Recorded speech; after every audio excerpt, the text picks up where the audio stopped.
इस शरीर के 100 टुकड़े भी कर देंगे आप तो आपके सामने झुकने वाले नहीं हैं। इस मां भारती ने बहुत सारे बेटे ऐसे पैदा किए हैं जो आपके सामने कभी सर नहीं झुकाएंगे, आपसे लड़ने के लिए तैयार रहेंगे।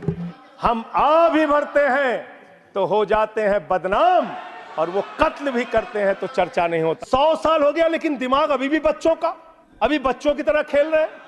कि तुम्हारी पोल पट्टी खोलने लग जाए तो क्या हो, तुम्हारी पोल पट्टी खोलने लग जाए तो क्या हो, अगर मंदिर की मूरत बोलने लग जाए तो क्या हो। बताओ ब्रह्म बेला में जहां तुम पाप धोते हो वही सरयू का पानी खौलने लग जाए तो क्या हो। हम झुका देंगे सरकार को, आने वाले टाइम पे इन मुद्दों पे बात करनी पड़ेगी। क्यों नहीं सुन रही? अरे क्यों नहीं सुन रही? आप एक बात बताओ, सरकार का मतलब केवल मोदी जी और योगी जी है क्या? सरकार का मतलब ये सारे साथी नहीं जो कई लाख साथी यहाँ जंतर मंतर पे इकट्ठे हो रहे। ओपीएस के मामले पे भी मोदी जी और मोदी सरकार को, अमित शाह को झुकना पड़ेगा, देश से माफी मांगनी पड़ेगी। अगर देश में पुरानी पेंशन स्कीम को बहाल करने से आर्थिक संकट पैदा हो रहे तो अपने भत्ते खत्म करो, अपनी पेंशन खत्म करो, अपनी तनख्वाह खत्म करो। तुम तो सेवा के लिए आ रहे हैं। अगर तुम जनता के मुद्दे नहीं उठा सकते, अगर तुम पुरानी पेंशन स्कीम का मुद्दा नहीं उठा सकते, पर्यावरण का मुद्दा नहीं उठा सकते, स्वास्थ्य का मुद्दा नहीं उठा सकते, देश में जो है बेरोजगारी का मुद्दा नहीं उठा सकते, किसान का मुद्दा नहीं उठा सकते, बस अब हिंदू मुस्लिम पे चले जाओ। हम यहाँ पुरानी पेंशन स्कीम की बात कर रहे हैं, तब हिंदू मुस्लिम पे चले जाओ। देश में मोदी जी की सरकार है, प्रदेश में योगी जी की सरकार है, और 11 साल मोदी जी को हो लिए, और फिर भी कह रहे हिंदू खतरे में है। शर्म नहीं आती? तुम्हें शर्म नहीं आती? और मोदी जी और योगी जी को शर्म नहीं आती? तो आने वाले समय में सभी लोग भारतीय जनता पार्टी का क्या करेंगे? विरोध करेंगे, बहिष्कार करेंगे। विरोध नहीं, हम क्या करेंगे? बहिष्कार करेंगे, और हम केंद्र की सरकार को हम उखाड़ के फेंक देंगे। और मैं बिल्कुल गंभीरता के साथ सरकार को चेताना चाह रहा कि आप इन लोगों पे कितने भी प्रतिबंध लगा दो, एक बात बताओ, इस देश में एक नई बीमारी शुरू होगी कि नजरबंद करने लगे, घर में हाउस अरेस्ट। मैं देख रहा जितने भी अटेवा के पदाधिकारी है, चाहे वो बुलंदशहर से हो, हाउस अरेस्ट करा जा रहा। क्यों भाई? अपनी आवाज उठाना लोकतंत्र के अंदर ये तो हमारा अधिकार है। आप आवाज दबा नहीं सकते, आप जितना दबाओगे ये आवाज इतनी ही जबरदस्त। भूल रहे सरकार किसकी है? नहीं, एक बात बताओ भाई, भूल रहे? हमें पता भारतीय जनता पार्टी की सरकार है, और आप लोकतांत्रिक नहीं, आप हमें चैलेंज कर रहे हैं क्या? हम तो दिन प्रतिदिन बोल रहे हैं, और मैं तो कई बार सोचता हूं अगर आप मुझे चैलेंज कर रहे हैं, अगर भाई हम जैसे आदमी नहीं बोल लेंगे इस देश में कौन बोल लेगा? ये जनता आज जिस तरीके का जनसैलाब यहाँ दिल्ली के दिल जंतर मंतर पे इकट्ठा हुआ, ये कड़ा संदेश है। आदरणीय प्रधानमंत्री नरेंद्र मोदी जी का आवास यहाँ से मात्र 5 किलोमीटर की दूरी पे है, और मुझे इस बात का पूरा एहसास है, भले ही प्रधानमंत्री जी इनकी सुध अभी ले या ना ले, लेकिन उनके आंख और कान यहाँ जंतर मंतर पे लग रहे। वो अयोध्या में है। अरे वो अगर अयोध्या में थे, अगर अयोध्या में नहीं, अगर अयोध्या में है तो उनके आंख और कान यहीं लग रहे। जिस तरीके से यहाँ साथियों को रोका जा रहा पूरी दिल्ली के अंदर, आज मेरे ख्याल से इतने तो दिल्ली के आदमी नहीं जितने दिल्ली के बाहर से आदमी आ रहे। मैं तो सुबह से आ रहा, यहाँ 7 बजे से आ रहा। हाँ, नहीं, तो आप देखो ना, आप न्यू पेंशन से नाराज है, उन्होंने यूपीएस दे दिया आपको, देखिए। नहीं, एक बात बताओ, ये आपको तो जो है यूपीएस में रहेंगे, और खुद हमें जो है एनपीएस में लेकर आओगे। अगर ये एनपीएस इतनी अच्छी, और मैं तो आप जैसे पत्रकार बंधु से भी ये निवेदन कर रहा कि आप भी इस आवाज को उठाओ। दिक्कत क्या है? आप तो उठा रहे, लेकिन ये जो भाड़ मीडिया है ना, भाड़ जिसे हम क्या बोल रहे हैं भाई, गोदी मीडिया, यानी दिखाती कितना बड़ा आंदोलन है। कल भी मैं कई सारी टीवी डिबेट पे है, और आप तो अक्सर मेरा इंटरव्यू लेते रहते हैं। श्रीमान जी, आप मुझे बताओ, पुरानी पेंशन बहाली को लेकर कौन सा टीवी चैनल डिबेट कर रहा भाई? कौन सा टीवी चैनल डिबेट कर रहा? मैं तो ये कह रहा, अगर ये एनपीएस इतनी अच्छी है तो ये नेता एनपीएस क्यों नहीं लेते?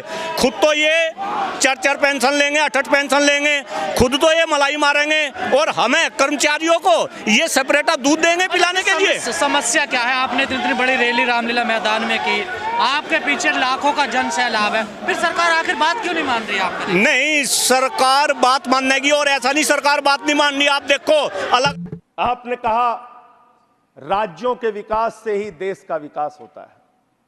ये बात सुनकर मेरी आंखों में आंसू आ गया।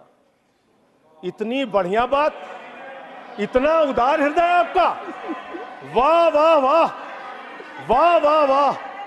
सभी का ध्यान बांटा जा रहा है, सभी का ध्यान बांटा जा रहा है। ये हिंदुस्तान बांटा जा रहा है, सभी का ध्यान बांटा जा रहा है, ये हिंदुस्तान बांटा जा रहा है। हमें ये मंदिर और मस्जिद दिखाकर हमारा ध्यान बांटा जा रहा है, हमारा ध्यान बांटा जा रहा है। आपने बात की कि आप 5वीं सबसे बड़ी अर्थव्यवस्था बन गए दुनिया में, बहुत अच्छी बात है, मैं आपको शुभकामनाएं देता हूं। भारत को दुनिया की पहली नंबर की अर्थव्यवस्था बनाइए, हम सब खुश होंगे। लेकिन इसके साथ साथ प्रति व्यक्ति आय के मामले में आप कहां खड़े हैं? प्रति व्यक्ति आय के मामले में आप 141वें नंबर पर खड़े हैं, 141वें नंबर पर। 5वीं बड़ी अर्थव्यवस्था किसके लिए मान्यवर?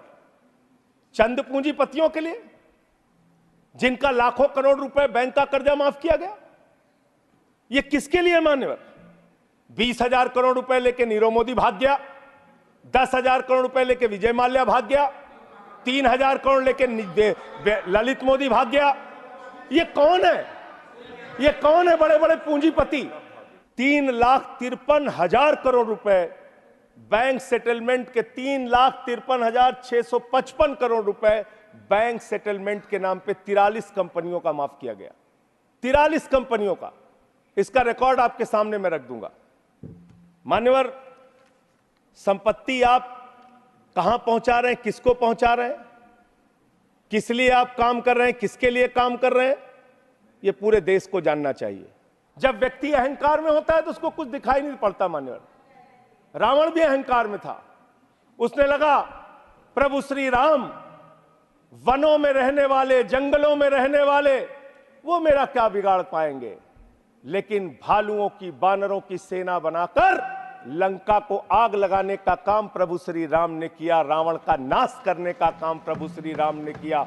उस अहंकार का भी नाश होगा। कभी मुसलमानों को गाली दो, कभी सिखों को गाली दो, कभी ईसाइयों को गाली दो, कभी जाटों को गाली दो, कभी मराठों को गाली दो। कि तुम्हारी पोल पट्टी खोलने लग जाए तो क्या हो, तुम्हारी पोल पट्टी खोलने लग जाए तो क्या हो, अगर मंदिर की मूरत बोलने लग जाए तो क्या हो। बताओ, ब्रह्म बेला में जहां तुम पाप धोते हो, वही सरयू का पानी खौलने लग जाए तो क्या हो। आज सरयू का पानी उबाल मार रहा है। अयोध्या में जो हालात हैं वो आपको देखना चाहिए। इससे आपका कोई राजनीतिक फायदा नहीं होगा। मेरी बात को इस सदन में बोल रहा हूं, इसको याद रखिएगा। इससे आपका कोई राजनीतिक लाभ होने वाला नहीं है। और आप 1925 की संस्थाएं, 100 साल हो गया, 100 साल पुरानी संस्थाएं, वहां से निकले हैं आप लोग। 100 साल हो गया, लेकिन दिमाग अभी भी बच्चों का, अभी बच्चों की तरह खेल रहे हैं।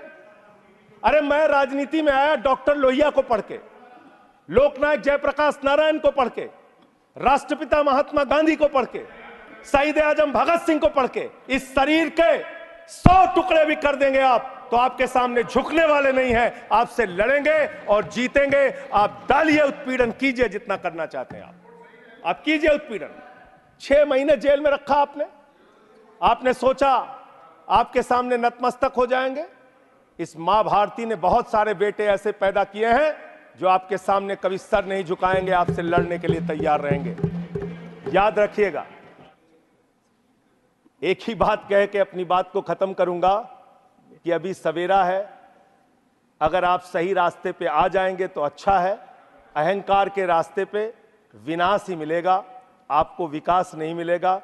देश को आप आगे लेके नहीं जा पाएंगे। अहंकार छोड़ दीजिए। ये सबसे बड़ी बीमारी आप लोगों को लग गई है।